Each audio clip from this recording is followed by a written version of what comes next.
Hey guys, I'm Matthias, aka 59 Perlen, and welcome to my channel. In this video, I want to talk a little bit about my current hardware setup and why I decided to do it this way. I'm going to talk about Midi routing, audio routing, and everything else. So let's jump in. Yeah, I was quite often asked about my audio routing in the setup, and I was really surprised because it's fairly simple. Before I go through all of my current gear and stuff, I think it's a little time to reflect or something. Because it's to me, it's like every time I have a new project, I dismantle my whole setup and I rebuild it from scratch again because most likely I might have a little piece of new gear or a big piece of new gear, and sometimes I want to try a new chain or I want to use a different effect, and sometimes I just want to use different synthesizers, and my mixer capabilities are limited. So I have a Tascam Model 12 mixer that enables me to mix in like 10 channels. But I want to use some more. So I need to check if I can route some gear through others into the mixer.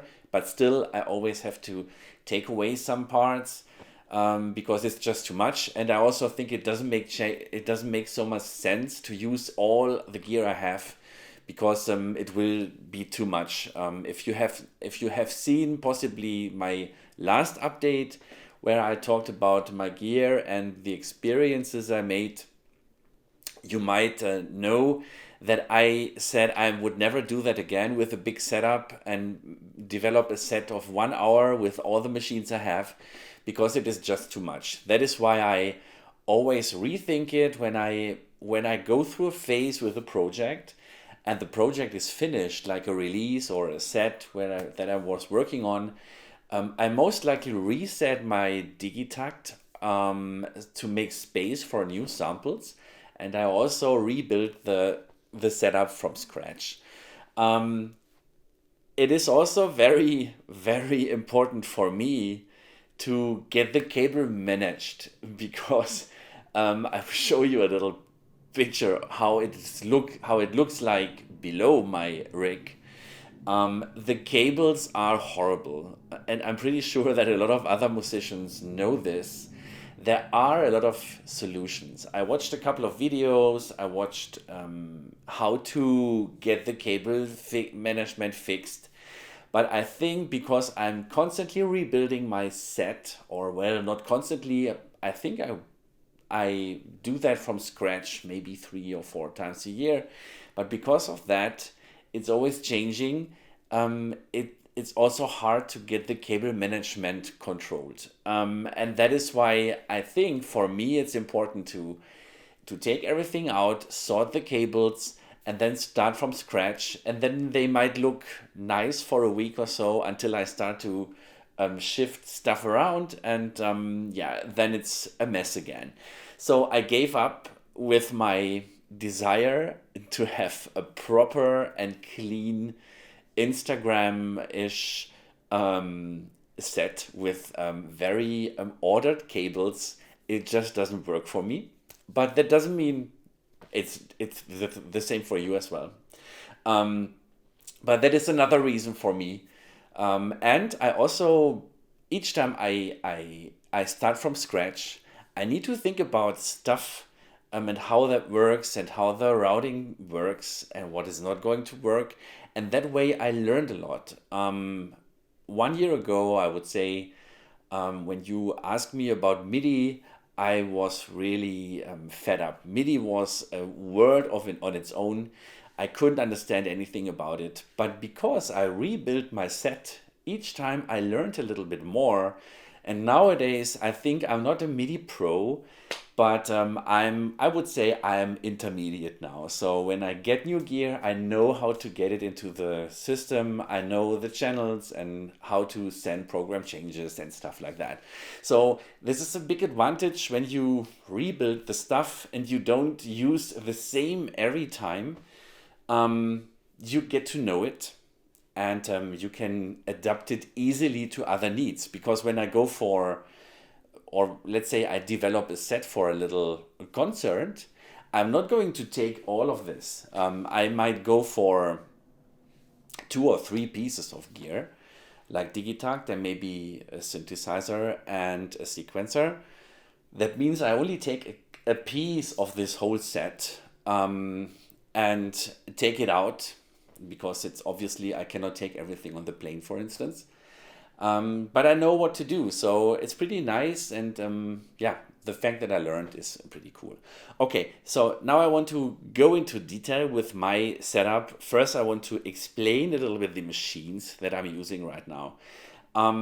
If you know my music, you know that I'm a big fan of the Digitakt, and the Digitakt is still there. Even I handled some other Electron devices. You know that I sold my Octatrack not so long ago, because of different reasons that I'm not going to explain in this video, but it's gone, and I don't miss it, and I think that's a good sign. But I still have the Digitakt and the Digitone. Digitakt is, for me, it's a texture machine. I use it a lot for creating textures and also drums, of course. But for drums, I have now the Electron Analog Rhythm Mark II, which is to me a very, very nice drum machine that delivers me analog drum sounds, which I always liked. And it's also capable of performing with its performance pads and stuff. You can see other videos on my channel where I perform some jams with it. I really love the Analog Rhythm Mark II. So this is now in my setup as well.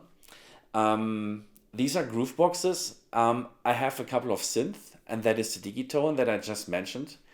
But I also have the Typhoon from Dreadbox, which is a nice synth for creating also texture sounds, pads, and stuff.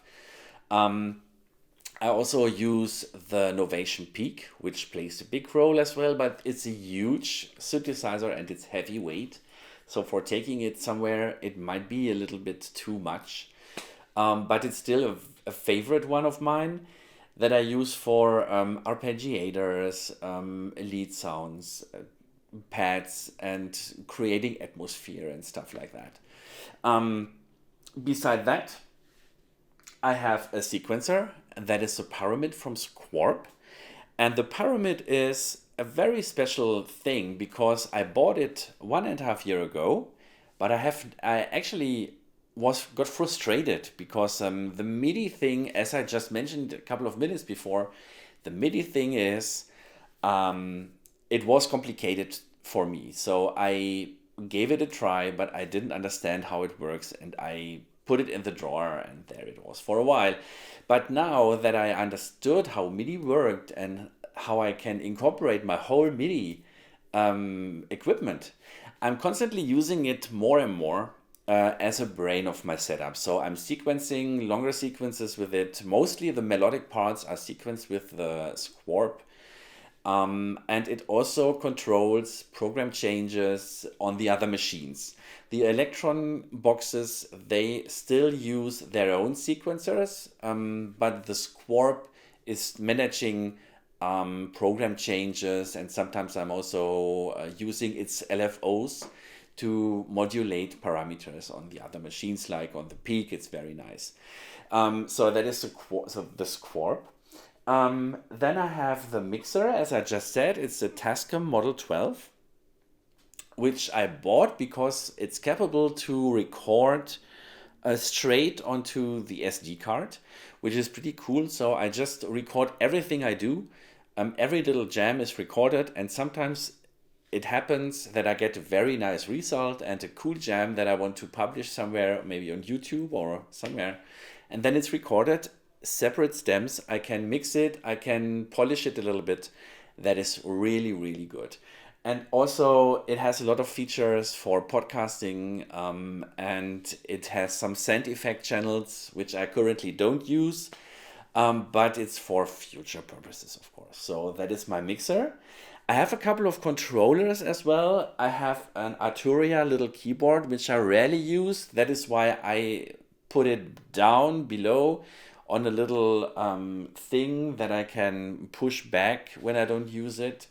And I have added a launch pad from Novation, which is cool because I can on some tracks I like to program changes or parameter changes on a couple of tracks at the same time, which I can't use. For instance, with this Launchpad, I can manipulate the filter of all 8 Digitakt tracks if I want at the same time, if I program a custom mode, of course. So this is pretty cool. I don't use it so much right now, but it's pretty nice to have it in the set because it gives me some more performance possibilities. Then I have something new, and that is so new that I just can tell you it's cool. It's a Touche or a Touch. I think it's called Touche. It's from a French company, and that is some controller which gives you like a tactile possibility to modulate parameters with hardware only, or you can use it with DAW as well.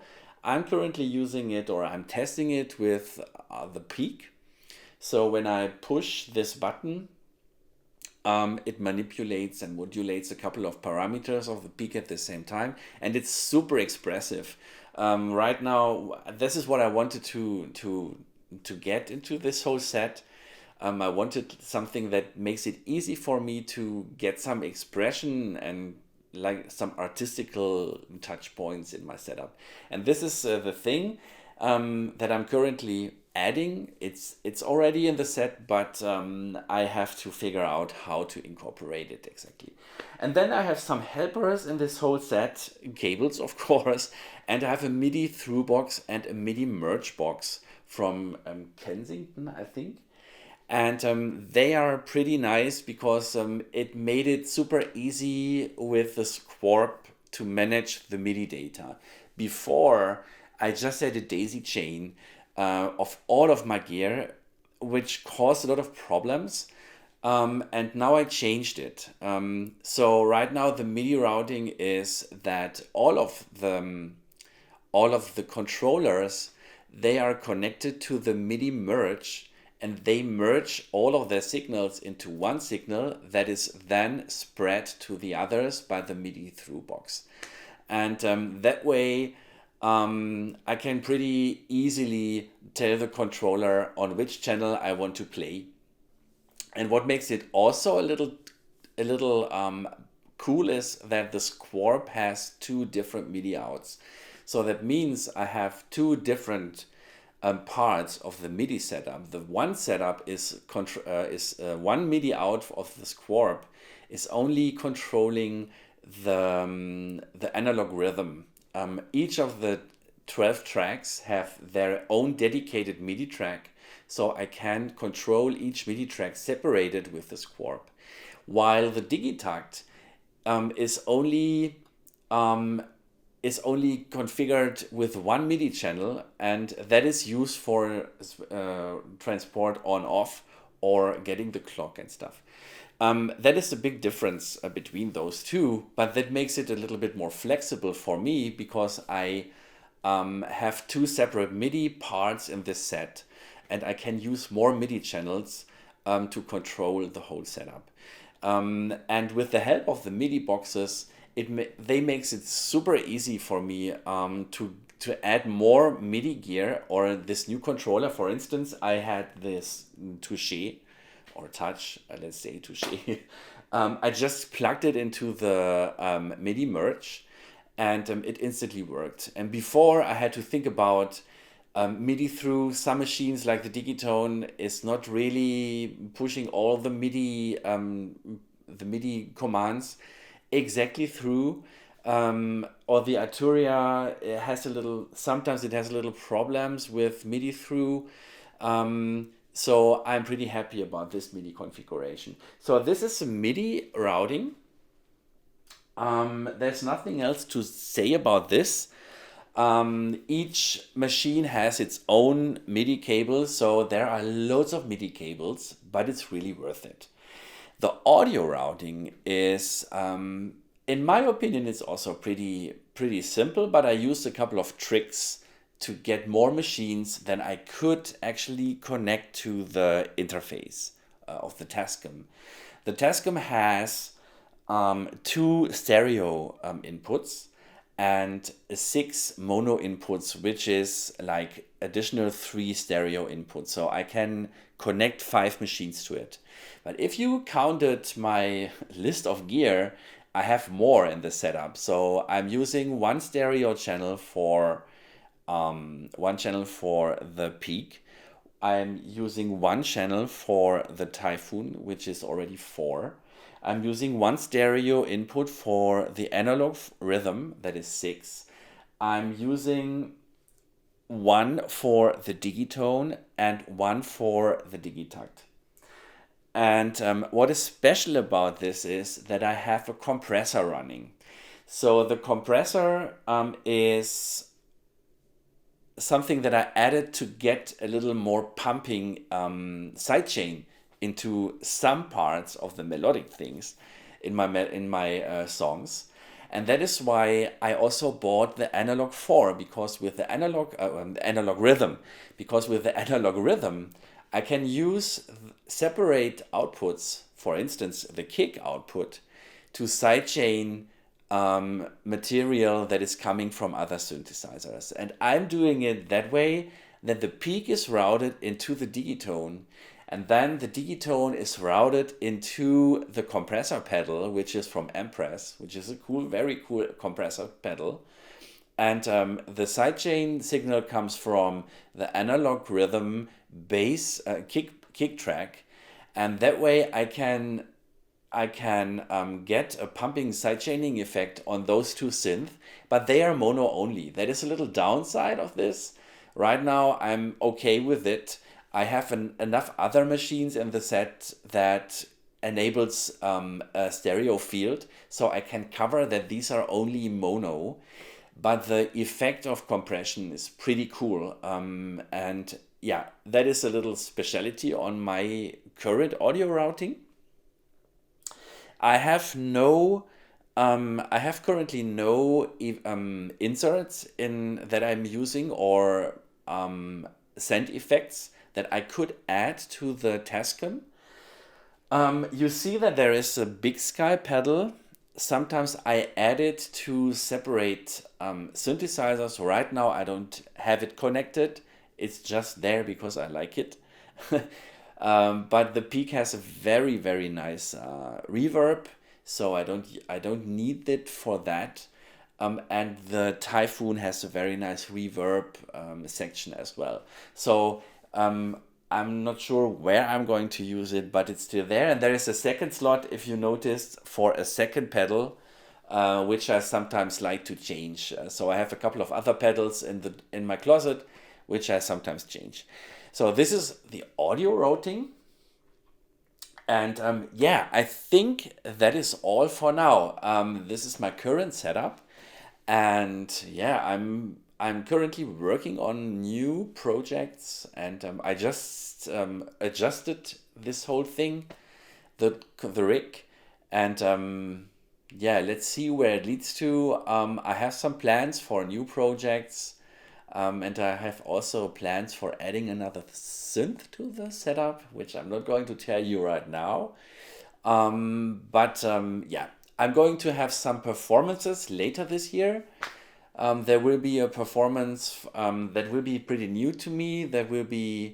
I will have a score that is made for a group of performers, dance performers, art performers, and I'm gonna play live while they perform a special piece of contemporary art.